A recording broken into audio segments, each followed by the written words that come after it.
आज और कल में आप सभी का स्वागत है। मैं हूं स्वाति रायना। इस शो में हम आपको बताएंगे बाजार में आज का पूरा एक्शन, साथ ही कल के लिए क्या रहे अब आपकी स्ट्रैटेजी।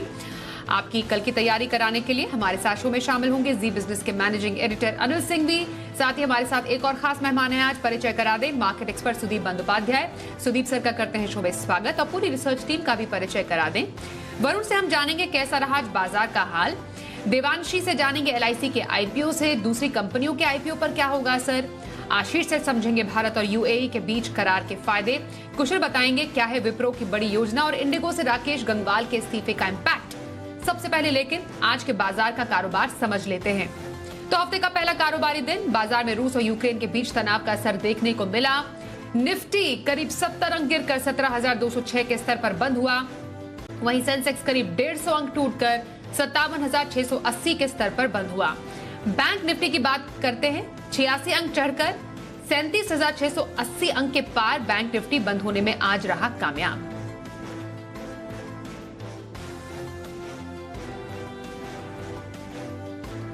तो एक बार फिर से रूस से आई खबरों ने बाजार को हिला दिया और उतार चढ़ाव जबरदस्त बाजार में देखने को मिला।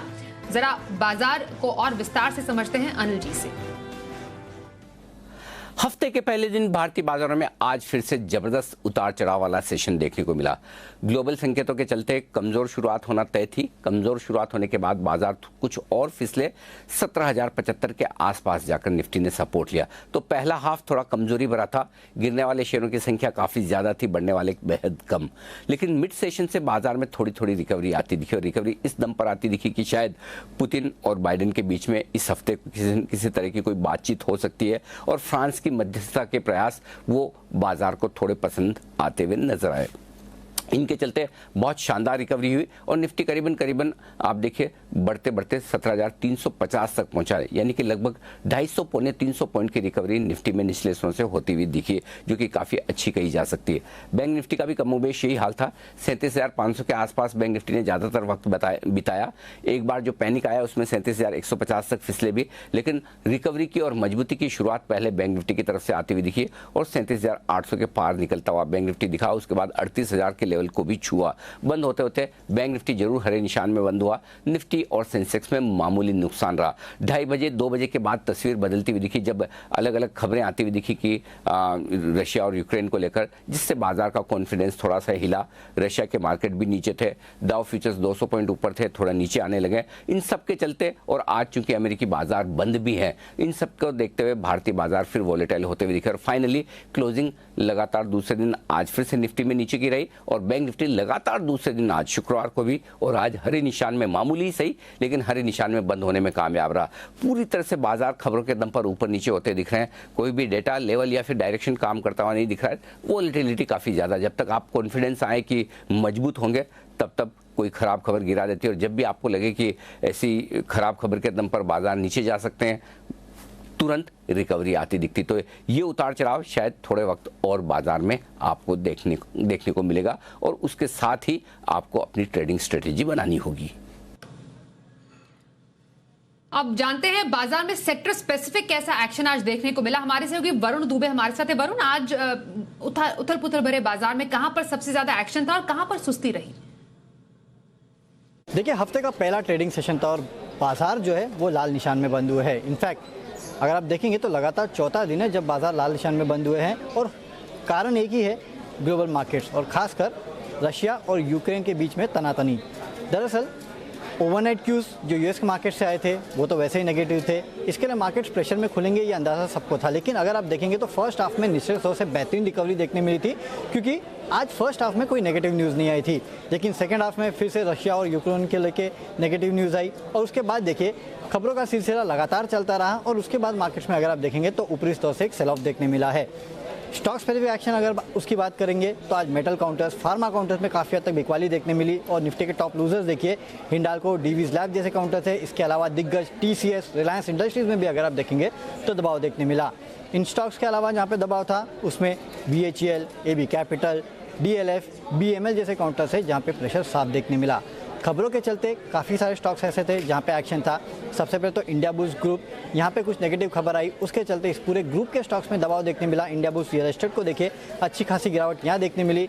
इंटरग्लोब एविएशन, यहाँ जो प्रमोटर है गंगवाल, वो अब हिस्सा बेचने वाले हैं, उसका इम्पैक्ट देखने मिला। स्टॉक दिन भर दबाव में था, लेकिन कल्पतरु पावर जो जेएमसी प्रोजेक्ट के साथ इन्होंने ऐलान किया है, उसका इम्पैक्ट देखने मिला। स्टॉक में अच्छी खासी तेजी थी, पूरे ग्रुप की रीऑर्गेनाइजेशन कर रहे हैं, ये रिस्ट्रक्चरिंग कर रहे हैं, उसका इम्पैक्ट था। और आयन एक्सचेंज अब एनएससी में भी कल से लिस्ट होगा, कल से ट्रेडिंग होगी, उसके चलते स्टॉक जो है दिन भर तेजी में था। इसके अलावा कुछ चुनिंदा स्टॉक्स जहाँ पे तेजी थी उसमें विप्रो था, वैसे भी सीएलएसए की तरफ से जो अपग्रेड आया है उसका इम्पैक्ट देखने मिला। श्री सीमेंट, वोडाफोन, एबीबी जैसे काउंटर्स है जहाँ पे तेजी देखी गई। इसके अलावा कैश में अगर आप बात करें तो Linde India, Mahindra holidays, in fact जितने भी हॉस्पिटैलिटी रिलेटेड काउंटर्स थे ना, वहाँ पे अच्छी खासी तेजी लगातार देखने मिल रही है। एफएल इंडिया, फेडरल मोगल जैसे काउंटर्स है जहाँ पे तेजी देखने मिली। तो स्टॉक्स पर एक्शन तो भरपूर था, लेकिन मार्केट को अगर आप देखेंगे तो काफ़ी वॉलेटिलिटी अभी भी जारी है और रशिया और यूक्रेन को लेके जो लगातार अपडेट्स आ रहे हैं उसी का इम्पैक्ट भारतीय बाजारों पे भी देखने मिल रहा है और ग्लोबल मार्केट्स में भी देखने मिल रहा है। लेकिन लगातार चौथा दिन था जहां भारतीय बाजार लाल निशान में बंद हुए हैं। तो बाजार का डिटेल में हाल हमने समझ लिया। वरुण से सुदीप बंदोपाध्याय का रुख कर लेते हैं। सुदीप सर, रशिया यूक्रेन का टेंशन तो बाजार पर हावी है, अब वो टेंशन कब खत्म होगा ये तो अंदाजा लगाना मुश्किल है, पर मार्केट का टेंशन कम होने का अंदाजा या अंदेशा आपको लग रहा है आने वाले दिनों में? जी बहुत मुश्किल है ये बताना। मार्केट का जो टेंशन है वो तो ये जियोपॉलिटिकल जो सिचुएशन डेवलप हो रहा है कंटिन्यूअसली, उसी के साथ बहुत बहुत हद तक रिलेटेड है और उसी के साथ मार्केट का ऊपर नीचे हो रहा है।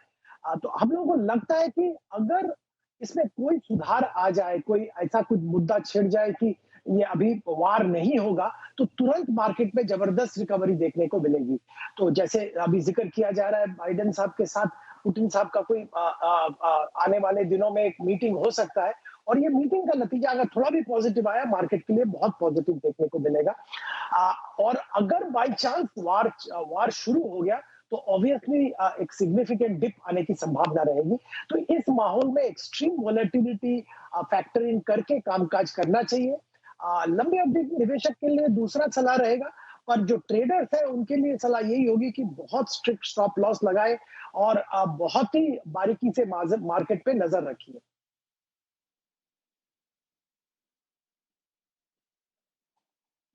बीच खबर ये आ रही है, बड़ी खबर ये है कि रूसी बाजारों में जबरदस्त गिरावट देखी जा रही है।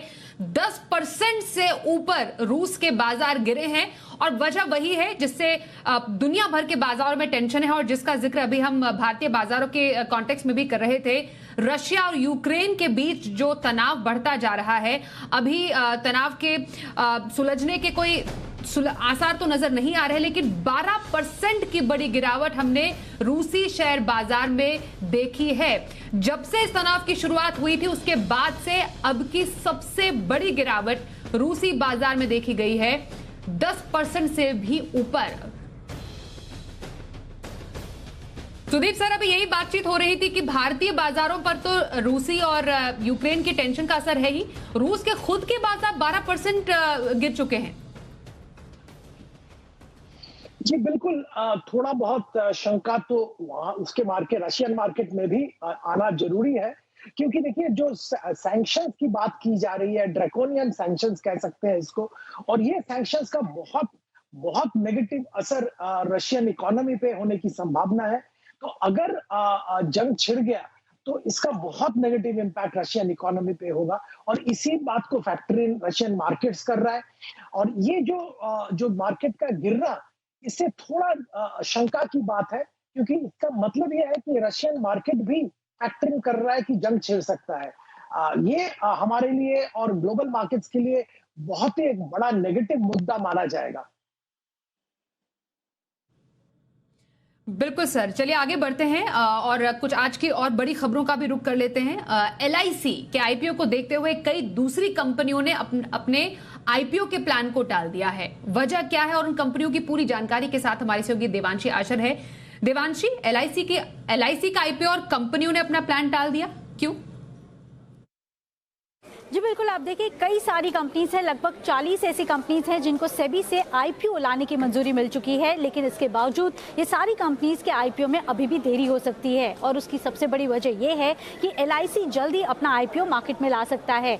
अब देखिए, जब एलआईसी का आईपीओ खुलेगा तब ज़्यादातर जो लिक्विडिटी है मार्केट में वो एलआईसी के आईपीओ में जाएगी। माना जा रहा है $10 बिलियन तक की जो लिक्विडिटी है वो मार्केट से सकआउट हो सकती है, यानी कि करीब 74,500 करोड़ तक की जो लिक्विडिटी है वो एलआईसी के आईपीओ में ब्लॉक हो जाएगी। और इसके चलते जो बाकी जगह लिक्विडिटी है वो कम देखने मिलेगी। और इसी के चलते जो बाकी कंपनीज हैं जिनको सेबी से ऑलरेडी मंजूरी मिल चुकी है वो अपने आईपीओ को लाने में अभी भी देरी कर सकते हैं। करीब 40 कंपनीज ऐसी हैं जिनको हम देख रहे हैं दिसंबर से लेकर जनवरी तक में मंजूरी मिल चुकी थी, लेकिन इसके बावजूद आने वाले समय में वो धीरे धीरे अपने आईपीओ की जो डेट्स हैं वो टाल रहे हैं। और आप देखिए, दूसरी बड़ी वजह ये भी है कि जब एलआईसी का आईपीओ आएगा मार्केट में, उसके बाद मार्केट में जो कॉन्फिडेंस है वो काफ़ी बढ़ता हुआ दिखेगा, निवेशकों का कॉन्फिडेंस काफ़ी बढ़ता हुआ दिखेगा। और उसके बाद ये सारी कंपनीज अगर अपना आईपीओ लाती हैं तो उनका मानना है कि सब्सक्रिप्शन ज़्यादा मिलता हुआ दिखेगा। लेकिन एलआईसी के आईपीओ की जो प्रोबेबल डेट्स हैं उनके 15 दिन पहले और उसके करीब 15 से 20 दिन बाद तक कोई आईपीओज फिलहाल आते हुए नहीं दिख रहे हैं। तो जितनी भी कंपनीज हैं जैसे कि डिलीवरी है, केवेंटर एग्रो है, एमक्यू फार्मा है, स्टरलाइट पावर है, वन मोबिविक है, इन सब के आईपीओ में अभी भी देरी हो सकती है क्योंकि एलआईसी का आईपीओ मार्केट में उतर सकता है। शुक्रिया देवांशी इस जानकारी को हम तक पहुंचाने के लिए। वहीं एक और खबर यह है कि भारत और यूएई के बीच फ्री ट्रेड अग्रीमेंट साइन किया गया। अब इसके मायने क्या और किन सेक्टर्स और कंपनियों पर इसका असर पड़ेगा और उन्हें फायदा होगा, आशीष चतुर्वेदी हमारे साथ है। आशीष, भारत और यूएई के बीच करार का क्या इंपैक्ट देखा जा सकता है? देखिए, दोनों देशों के बीच में जो है कॉम्प्रिहेंसिव इकोनॉमिक पार्टनरशिप अग्रीमेंट जो है, यानी आप सरल भाषा में समझ लीजिए फ्री ट्रेड अग्रीमेंट जो है वो साइन अप हुआ है, जिसके चलते माना जा रहा है कि अगले 5 साल में जो भारत और यूएई के बीच में ट्रेड है वो $60 बिलियन से बढ़कर जो है $100 बिलियन के पार जाएगा। और वैसे भी अगर आप देखें तो दोनों देशों के बीच में जो ट्रेड रिलेशंस है काफ़ी बढ़िया है। यूएई में करीब 38% जो रेसिडेंट्स है वो भारतीय ओरिजिन के हैं, तो पहले से ही तालमेल काफ़ी बढ़िया था, लेकिन अब जो है काफ़ी सारी इंडस्ट्रीज़ के लिए जो अवसर है वो बढ़ता हुआ नजर आ रहा है। क्योंकि देखिए, जिस प्रकार का ये अग्रीमेंट है इसके अनुसार भारत से होने वाले जो 80% प्रोडक्ट्स हैं इनके ऊपर जो है यूएई कोई भी ड्यूटी नहीं लगाएगा। तो बड़ी अपॉर्चुनिटी जो अनफोल्ड होती हुई नजर आ रही है। सबसे पहले देखें तो टेक्सटाइल स्पेस, यहाँ पर माना जा रहा है कि अगले 2 साल में $12 बिलियन यानी करीब 90,000 करोड़ के जो ट्रेड है वो दोनों देशों के बीच में होते हुए नजर आएंगे, जिसके चलते आपको फोकस में रखना है। गोकुलदास एक्सपोर्ट है, आदित्य बिरला फैशन रिटेल है, TCNS क्लोथिंग जैसी कंपनीज है और भी ढेर सारी टेक्सटाइल स्पेस की कंपनीज हैं जो रडार पर रहेंगी। इसके अलावा अगर आप देखें तो जो फर्नीचर के लिए भी जो है यूएई एक बड़ा बाजार है, तो यहाँ पर जो है नीलकमल और जिंदल स्टेनलेस, एशियन पेंट जैसी कंपनीज के लिए एक अच्छी अपॉर्चुनिटी सामने आ रही है। लेकिन अगर आप क्वांटिफाई करके देखें तो जो ज्वेलरी इंडस्ट्री है इसके लिए काफ़ी बड़ी खुशखबरी है, क्योंकि अगर आप देखें तो जो यूएई भारत से ज्वेलरी इंपोर्ट करता था इसके ऊपर 5% ड्यूटी लगती थी और वो ड्यूटी हटा दी गई है। और जो भारत भी यूएई से इंपोर्ट करता था वहाँ पर जो है 1% की जो ड्यूटी है वो रिड्यूस कर दी है, 7.5% से घटाकर 6.5% कर दी गई है। जिसके चलते अगर आप देखें तो जो जितने भी ज्वेलरी फोकस्ड कंपनीज है, सबसे पहले टाइटन, इसको बड़ा फायदा होगा, कल्याण ज्वेलर्स है, थंगबाई ज्वेलरीज है, TVZ, गोल्डियम इंटरनेशनल को अच्छा फायदा होता सकता है। देखिए, यूएई के साथ तो करार कर लिया, लेकिन अभी आगे कई सारे देशों के साथ ऑलरेडी बातचीत चल रही है। यूके के साथ है, यूरोपियन यूनियन के साथ बातचीत चल रही है, कनाडा है, ऑस्ट्रेलिया, इजराइल के साथ भी जो है फ्री ट्रेड एग्रीमेंट आगे जाकर भारत करेगा। तो सभी इंडस्ट्रीज और सेक्टर्स के लिए अगर आप देखें तो बड़ी अपॉर्चुनिटी जो है वो सामने नजर आ रही है। शुक्रिया आशीष जानकारी के लिए। एक खबर आईटी दिग्गज विप्रो से जुड़ी हुई। दरअसल विप्रो एक बड़े विस्तार को प्लान कर रही है, उस पर काम किया जा रहा है। अब ये कंपनी का मेगा प्लान क्या है, जरा विस्तार से समझते हैं। कुशल हमारे साथ है। कुशल, जरा बताएं विप्रो की ये बड़ी विस्तार योजना क्या है? जी, तो विप्रो का स्टॉक अगर आप देखें तो आज फोकस में इसलिए है क्योंकि यहाँ पर CLSA की काफ़ी दमदार रिपोर्ट आती हुई नजर आई है, जहाँ पर इन्होंने जो अंडर परफॉर्म की रेटिंग दी थी उससे बदलकर अब आउट परफॉर्म की रेटिंग ये दे रहे हैं और इसके कारण भी काफ़ी सारे बता रहे हैं। सबसे पहले तो आप ये देखिए कि कंपनी ये मानकर चल रही है कि बेहतर मार्केट स्ट्रेटेजी, क्लाइंट मैनेजमेंट और साथ ही बड़े स्ट्रेटेजिक कदमों के लिए जो है विप्रो तैयार होती हुई जा रही है। साथ ही आप देखिए आने वाले समय में यहाँ पर एक्सपेक्टेशंस यही हैं कि जो और बड़ी IT कंपनियाँ हैं उसके मुकाबले इनकी जो ऑर्गेनिक ग्रोथ है वहाँ पर जो गैप है वो कम होता हुआ दिखेगा, क्योंकि कंपनी काफ़ी अच्छे स्ट्रेटेजिक मूव, जैसे कि आप देखिए $150 करोड़ में यहाँ पर जो इन्होंने कैप्को का अधिग्रहण किया था वो अब काफ़ी अच्छा डिलीवर कर रहा है, और यहाँ पर जो एग्जीक्यूशन हो रहा है कंपनी की तरफ से खासकर वो काफ़ी बेहतरीन इनके लिए साबित हो सकता है। इनफैक्ट FY22 के मुकाबले FY23 में जो फ्रेशर्स की हायरिंग होने वाली है वो भी मौजूदा लेवल से FY22 के जो अनुमानित है उससे 2 गुना होती हुई नजर आएगी, जिससे कि आगे चलकर आप देखिए कंपनी की जो मार्जिन्स हैं वो भी हो सकता है कि स्टेबलाइज होती हुई नजर आए, क्योंकि फ्रेशर्स ये हायर करने वाले हैं। साथ ही आप देखिए यहाँ पर बड़ी कंपनियों के जो अच्छे कर्मचारी हैं उसको भी ये हायर करते हुए दिख रहे हैं, इससे इनको फायदा है। और ज़्यादातर जो फ्रेशर हायरिंग हो रही है उससे, जैसे कि मैंने आपको बताया, कि मार्जिन्स की और बेहतरी होती हुई दिखेगी, और इसका सीधा रुझान आपको EPS ट्रेंड पर आता हुआ दिख सकता है, जहां पर FY21 में 19.6 का जो EPS था वो अब बढ़कर FY24 तक ये हम अनुमान CLA से अनुमान करके चल रहा है कि ये करीब 30 के लेवल्स तक पहुंचता हुआ नजर आएगा। तो काफ़ी सिग्निफिकेंट स्पाइक आपको यहाँ पर कंपनी के EPS में आती हुई नजर आएगी अगले 2 सालों में, और इसी वजह से आप देखिए यहाँ पर CLA से जो है इस स्टॉक पर काफ़ी बुलिश है 650 के टारगेट के लिए। कल के बाजार पर क्या रहे आपकी खास स्ट्रैटेजी और बाजार के लिए अहम संकेत, समझते हैं अनिल जी से। जब कल सुबह हम बाजार में ट्रेडिंग सेशन की शुरुआत करेंगे तो सबसे इंपॉर्टेंट आपके लिए ये होगा कि रशिया और यूक्रेन के तनाव को लेकर किस तरह की खबरें दुनिया भर से आती है, सबसे इंपॉर्टेंट वही होगा। उसके बाद दूसरी इंपॉर्टेंट चीज होगी अमेरिका के फ्यूचर्स। आज रात प्रेसिडेंट डे के चलते अमेरिका में छुट्टी है, बाजार बंद है, लेकिन अमेरिकी फ्यूचर्स आपको काफी कुछ संकेत देने की कोशिश करेंगे। तीसरा, FIs के डेटा आज के सेशन के किस तरह के आते हैं, क्योंकि भारी उतार चढ़ाव वाला सेशन था, तो देखना ये इंटरेस्टिंग होगा खरीदारी और बिकवाली किस तरह के ट्रेडर्स या फंड्स या FIs ने की है। चौथा ये होगा कि बाजार कल सुबह किस तरह से एशियाई बाजारों का रिएक्शन देखते हैं। तो ढेर सारे मूविंग फैक्टर है, अलग अलग ट्रिगर्स हैं जिनके दम पर बाजारों को शुरुआत करनी है। और उसके बाद आप देखिए गुरुवार को तो मंथली एक्सपायरी है ही, तो ढेर सारी पोजीशंस भी बनी है, वो पोजीशंस भी लगातार स्विंग होती हुई दिख रही है। तो मेरा ये समझना है कि कल के सेशन के लिए वही 17,050 17,150 सपोर्ट का काम करेगा, और ऊपरी स्तरों पर 17,350 17,450 ये वो रेंज है जहां पर आपको बाजार रुकते अटकते हुए नजर आएंगे। बैंक निफ्टी का जहां तक सवाल है 37,150 सपोर्ट के तौर पर मानकर चलें, 38,000 38,200 परफेक्ट बिकवाली की रेंज है जिस पर आपको फोकस करना चाहिए। आइए अब आपको बताते हैं कल का ऑप्शन।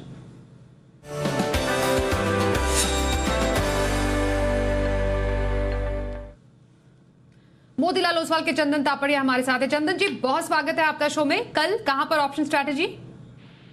जी नमस्कार। देखिए बाजार में काफी उठापटक है, और आप देखोगे ऊपर के लेवल से बाजार में बिकवाली बन रही है, और आप देखोगे तो यहाँ पे सिलेक्टिव ट्रेडिंग सेटअप रहेंगे। पहला ट्रेड यहाँ पे रहेगा एम्फेसिस पे। एम्फेसिस देखिए वीकली और डेली चार्ट पे बॉटम आउट प्रोसेस हुआ है, और यहाँ पे एक पॉजिटिव मोमेंटम बनना चाहिए। जिस हिसाब से प्राइस सेटअप बना है 5 से 8% का अपमूव बनना चाहिए। तो मार्च का 3200 का कॉल लेने की सलाह रहेगी, जो 100 रुपए के आसपास चल रहा है। 75 रुपीज का स्टॉप लॉस रहेगा, और ऊपर में कॉल 150 रुपए तक के टारगेट दिखा सकते हैं। वहीं हमारा मानना है कि रियल एस्टेट काउंटर है वो लगातार परेशानी में है, यहाँ पे प्रेशर बढ़ना चाहिए। सारे के सारे रियल एस्टेट काउंटर में ब्रेकडाउन देखने को मिल रहा है। तो DLF है जहाँ पे मौजूदा लेवल से भी 5 से 8% की डिक्लाइन बननी चाहिए। मल्टीपल डेज मल्टीपल मंथ्स का यहाँ पे ब्रेकडाउन देखने को मिल रहा है। तो 340 का मार्च का को पुट लेने की सलाह रहेगी, जो 15 रुपए के आसपास बंद हुआ है। 10 रुपए का स्टॉप लॉस लगाइए, और ये पुट आपको लगभग 23 से 25 रुपए तक के टारगेट दिखा सकता है।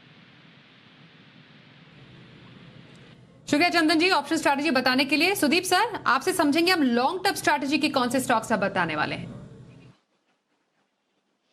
जी, एक BFSI सेक्टर में हमारा अच्छा मूव बन रहा है, और हमने बहुत सारे शेयर्स इस सेक्टर से रिकमेंड भी किए हैं। इसमें एक गोल्ड लोन का क्षेत्र का खास कंपनी मुथूट फाइनेंस का जिक्र करना चाहूंगा। 1800 रुपए का टारगेट 1 साल के लिए लेके खरीदारी की सलाह दे रहे हैं। देखिए ये दिग्गज कंपनी है इस क्षेत्र का। गोल्ड प्राइसेस फर्म होने के साथ साथ इसका जो बिजनेस है वो भी बढ़ने का बहुत ज्यादा पॉसिबिलिटी है। कंपटीशन बैंकों से आ रहा है, पर इससे मार्केट ओवरऑल एक्सपैंड होगा, और मार्केट लीडर होने के कारण मार्केट शेयर जरूर मेंटेन करेंगे, और शायद मार्केट शेयर गेन भी कर सकते हैं। बहुत अच्छा ब्रांड है, फैंटास्टिक ब्रांच नेटवर्क है, और डाइवर्सिफाइड लिक्विडिटी प्रोफाइल है, और कंटिन्यूअसली बोरो किया है लोअर एंड लोअर कॉस्ट पे। ये आने वाले दिनों में इनको मार्जिन इंप्रूव करने में सहायता करेगा। रिटर्न रेशियोज इंप्रूव हो रहे हैं और ओवरऑल हम लोगों को लगता है कि यहाँ पे करंट जो लेवल पे काम हो रहा है बहुत ही अट्रैक्टिव है। आप अर्निंग्स लीजिए या बुक वैल्यू के हिसाब से लीजिए, तो यहाँ पे खरीदारी की हम लोग सलाह दे रहे हैं। दूसरा शेयर डिफेंस क्षेत्र के दिग्गज कंपनी है मजगांव डॉक। करीब एक डेढ़ साल पहले लिस्टिंग हुआ था और तभी से परफॉर्मेंस भी बहुत ही अच्छा रहा है। डेट फ्री कंपनी है और कंटिन्यूअसली कैश जनरेट कर रहा है। बस खासियत ये है कि डिफेंस मेक इन इंडिया के चलते इनके जो ऑर्डर बुक्स है कंटिन्यूअसली बढ़ रहे हैं और एग्जीक्यूशन भी इंप्रूव हो रहा है कंटिन्यूअसली। जो raw material cost per unit continuously कम हो रहा है, करीबन 50% प्लस से 43% हो गया पिछले क्वार्टर में। आने वाले दिनों में और भी इंप्रूवमेंट होने की संभावना है। सबमरीन जो मैन्युफैक्चरिंग इंडिया में हो रहा है उसका एक बहुत बड़ा फायदा इस कंपनी को मिलेगा आने वाले दिनों में, क्योंकि इनके पास वो कैपेसिटी कॉम्पिटेंस है। ओवरऑल 400 रुपए का टारगेट रख के 1 साल के लिए यहाँ पे खरीदारी की सलाह दे रहे हैं निवेशक को। 1 साल की खरीदारी के लिए मुथूट फाइनेंस और मजगांव डॉक में खरीदारी की सलाह सुदीप बंदोपाध्याय की। बहुत शुक्रिया सर, आप हमारे साथ शो में शामिल हुए। बाजार आज और कल में बस इतना ही। रुकेंगे एक ब्रेक के लिए, पर खबरों का सिलसिला जारी रहेगा। देखते रहिए जी बिजनेस।